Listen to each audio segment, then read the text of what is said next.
This tribute is sponsored by the United Irish Societies of San Francisco in partnership with the Irish Marvels past and present. Irish Marvels is a roundtable group which meets monthly at the United Irish Cultural Center. Music is provided by Michael Bowler from the Irish Pipers Band of San Francisco. Thank you, that was awesome. My name is Lisa Hilmoe and I'm the current chair of Irish Marvels.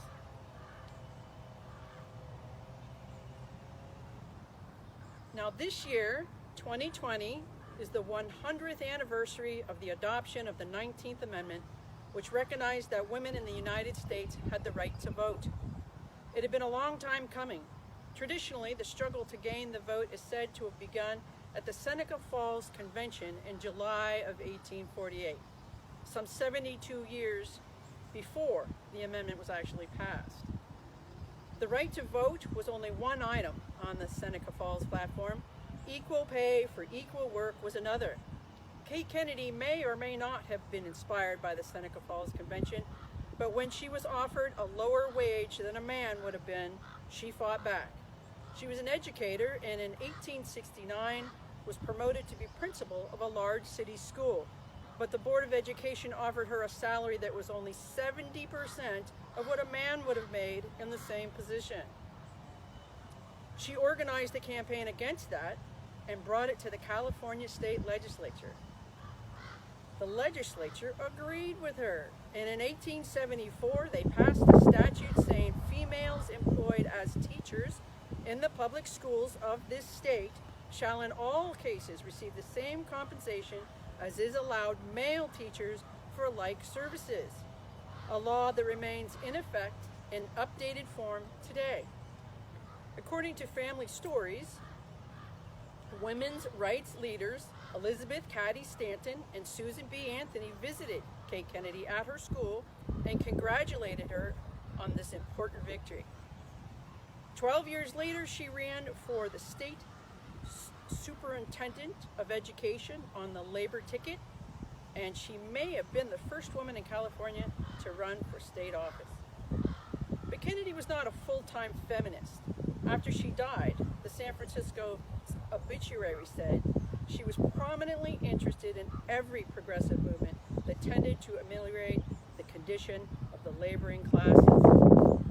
There was an underlying philosophy to her various causes, and she learned it from the San Franciscan political economist Henry George.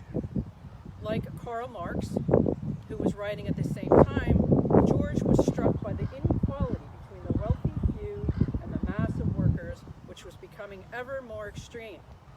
But George's analysis was fundamentally different from Marx's, where Marx focused on capital and the relation of owners and workers to capital. George focused on the land.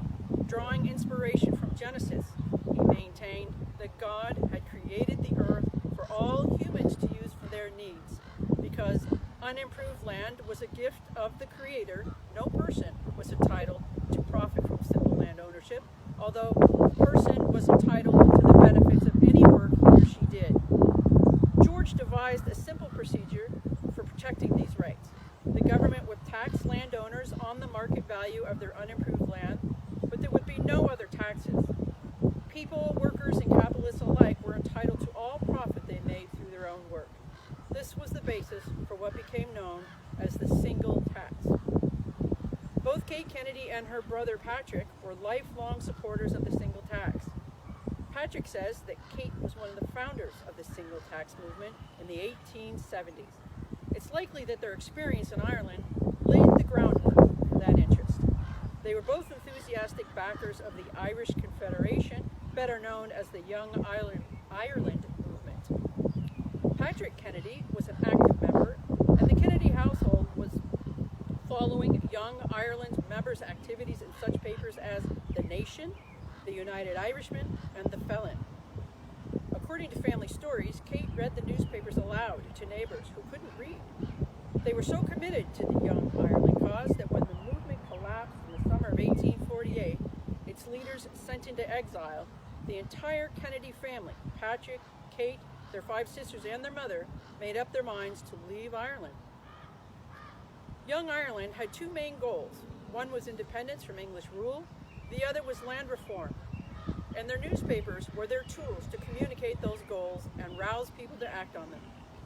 The writer most committed to land reform was James Fenton Lawler, who wrote articles that discussed the undisputable right of the people of Ireland in the soil of Ireland to have and to hold in fee from God and from Him alone. Lawler was a powerful writer, and he was writing at a time when the famine was raging. There's little doubt that his articles made a strong impression on people, including Patrick and Kate Kennedy, and it's reasonable to think that Lawler's ideas made them particularly receptive to Henry George's land-based economic philosophy and the single tax. People have recognized the similarity between George's ideas, published in the 1870s, and Lawler's, published in the 1840s, and some of them have criticized George for not acknowledging Lawler's prior work. The question is, could George have known about Lawler's work in the late 1860s and early 1870s when he was developing his own philosophy? This is pure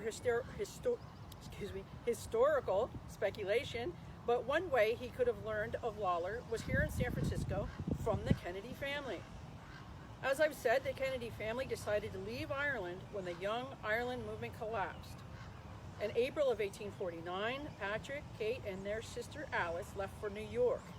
7 years later, in 1856, the whole family was in San Francisco, living in a home on Clay Street that 4 sisters who had arrived early had purchased for their mother. Alice Lynch, Kate and Patrick's niece, gives this description of their home then. In those days, San Francisco was full of young men who come to seek their fortunes in the land of gold. Women were in the minority, and the Kennedy girls found themselves a center of attraction for a number of interesting men who gravitated toward the social circle at 1006 Clay Street. There was much gaiety at grandmother's house in those days, the evenings spent in music and dancing, while schools, politics, and the many startling events of the times furnished topics for conversation. Might Henry George have been one of those interesting men? Quite possibly. He arrived in San Francisco in 1858, 2 years after the Kennedys. He married his wife Annie in 1861. She was from Australia and her parents were Irish-born. The Georges might have well enjoyed social evenings at the Kennedy home, the music, the dancing, the conversation, and surely the politics that were discussed, including Irish politics. It's just possible that Henry George heard of George Fenton Lawler's ideas in this convivial atmosphere, and that they helped stimulate his own thinking. I'm going to leave you with that picture of Kate Kennedy in early San Francisco, part of a family of hard-working, civic-minded people who made time to entertain their interesting friends at evenings of song, dance, and spirited conversation about newsworthy events and